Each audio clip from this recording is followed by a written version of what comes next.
जय हिंद दोस्त, मैं आपका दोस्त सवाजीत अंतर्राष्ट्रीय प्लेयर। दोस्त आप लोग को बता दें, बिहार बीपीएससी टीआरई 1.0 2.0 भर्ती प्रक्रिया की जानकारी बीच में आपको नहीं मिल पा रही थी, क्योंकि मैं नेशनल चैम्पियनशिप में व्यस्त था, टीमें लेके गया था और अपने स्वयं उसमें पार्टिसिपेट करना था, इसलिए आपको न्यूज नहीं मिल पाई। आपको बता दूं कि बीपीएससी द्वारा जो शिक्षा विभाग ने उस पर जाँच किया और उस पर कारण बताओ नोटिस दिया था कि आप अपना कारण बताओ नोटिस दीजिए कि किन किन कारणों से आप अयोग्य हैं और आपको नौकरी से क्यों ना निकाला जा सके। तो इसके बारे में सही जवाब न दे पाने के कारण 37 शिक्षकों को उनकी नौकरी से बाहर निकाल दिया गया। ये कंफर्म न्यूज़ है कि 37 शिक्षकों को बाहर निकाल दिया गया है। अब बीपीएससी के जो खाली सीट है उसमें सप्लीमेंट्री रिजल्ट जारी होगा। अभी हमारे दोस्त ने पूछा है कि सर क्या टीजीटी का जो रिज़ल्ट आएगा क्या पीजीटी का भी सप्लीमेंट्री रिजल्ट आएगा? तो जी हाँ, अगर टीजीटी का रिज़ल्ट आता है तो पीजीटी का भी कंफर्म है कि सप्लीमेंट्री रिजल्ट जारी होगा। जो पीजीटी में अवैध शिक्षक पकड़े जाएंगे उनके स्थान पे भी नए शिक्षकों को बहाल किया ही जाएगा। अभी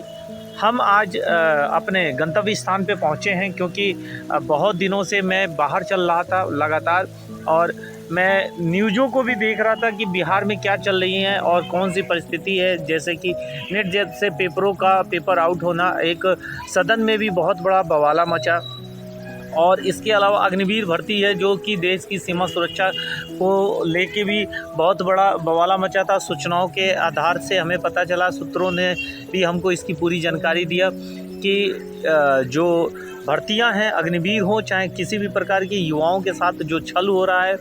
पूरे भारतवर्ष में, केवल बिहार राज्य में ही नहीं, उस पर कार्रवाई होनी चाहिए। और इसके सारे तार जो हैं एक ही स्थान से जाके जुड़ जाते हैं। इससे स्पष्ट है कि हमारी बीपीएससी टीआरई 1.0 2.0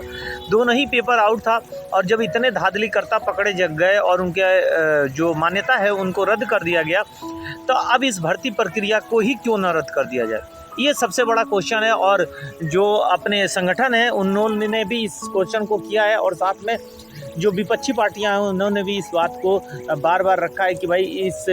भर्ती को ही रद्द कर देना उचित होगा और सही तरीके से भर्ती कराए, क्योंकि कभी 37 तो कभी 50 कभी 60 बच्चों को बाहर निकालना, इसके मतलब है कि स्पष्ट है कि कहीं ना कहीं इस भर्ती में धांधली हुआ है और बिहार के युवाओं के साथ छल हुआ है। और ऐसे छल को देखते हुए बिहार के युवा भी चाहते हैं, बिहार के हर एक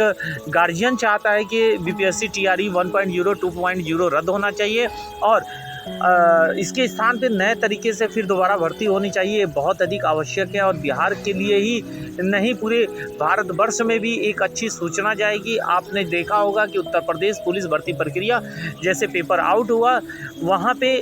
मुख्यमंत्री साहब ने पेपर को रद्द करते हुए सही सलामत बच्चों को घर पहुँचाने का जिम्मा भी सरकारी बसों के हवाले सौंपा, और जो अपने थाना अध्यक्ष थे उन सभी को कहा। उसके बाद जाँच इस पर बैठाया, जिसमें अधिकारी भी शामिल होने के संदेह में उनको भी सस्पेंड किया गया और जांच पूरी तरीके से आज भी जारी है। उसी प्रकार बिहार में भी बीपीएससी के उन सभी तमाम अधिकारियों को सस्पेंड करना चाहिए जो कि बीपीएससी का पेपर उस स्थान से छपवाए जो कि पहले से ही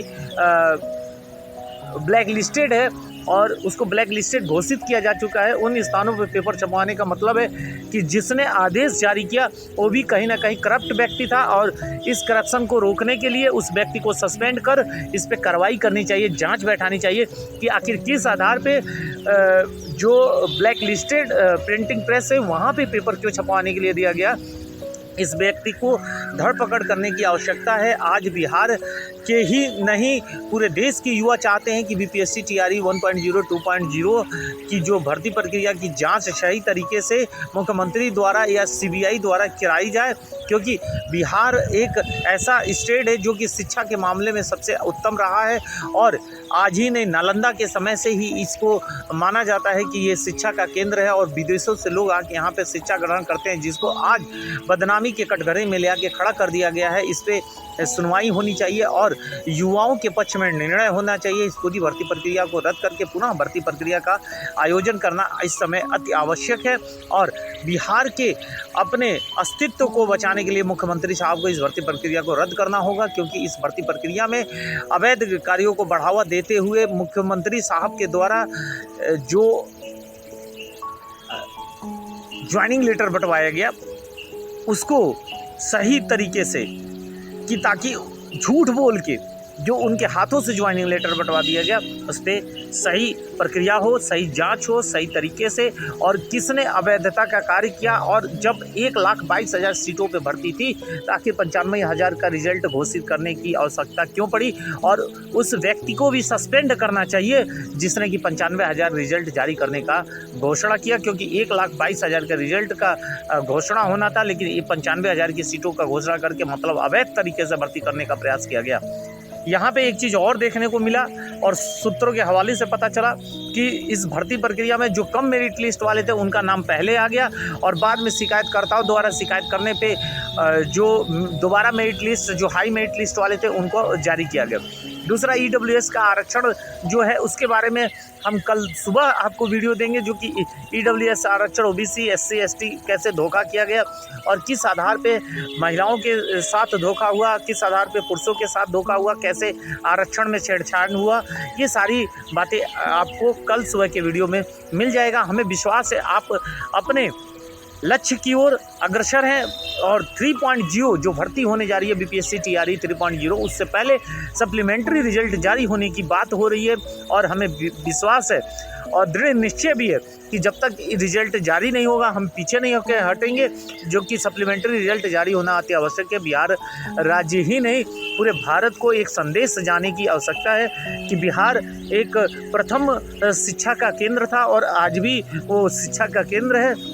इसको देखते हुए बिहार की सभ्यता को आगे बढ़ाने का एक अच्छा मौका हमारे मुख्यमंत्री साहब के पास है और जिन्होंने बिहार के लोगों ने उनके ऊपर विश्वास जताया कि इनको अगर इस बार अधिक सीटें जिताते हैं तो बिहार में कहीं ना कहीं BPSC TRE 2.0 और 1.0 की जांच होगी। आपको पता होगा कि ये एक महायुद्ध था जिसमें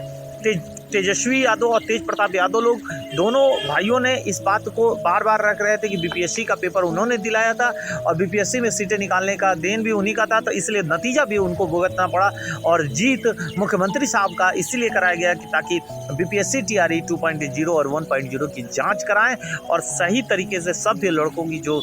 उस योग्य थे जिन्होंने अपनी योग्यता को साबित किया था, जो आज अयोग्य होकर रोड पे घूम रहे हैं, आज जो अयोग्य हैं वो आज नौकरी कर रहे हैं, उनके खिलाफ अच्छे से कार्रवाई किया जाए और सही व्यक्तियों को नौकरी प्रदान किया जाए। ये हमारी मुख्यमंत्री साहब से प्रार्थना है और हमारे देश के प्रधानमंत्री साहब से भी प्रार्थना है कि इस पर CBI जांच बैठाई जाए, क्योंकि अधिक से अधिक पैसे खर्चा कई फर्जी जगहों पे करने से बढ़िया है कि इसमें CBI जांच बैठा के यहाँ पे पैसा खर्चा करके हमारे बिहार राज्य को उत्तम राज्य बनाने की कृपा करें, ताकि एक शिक्षा का केंद्र जो कि पूरे भारत को नए युवक और नए प्रेरणा दे सकते हैं उसका आगे बढ़ना अति आवश्यक है। वीडियो अधिक से अधिक शेयर करें, सब्सक्राइब करें। जय हिंद, जय भारत।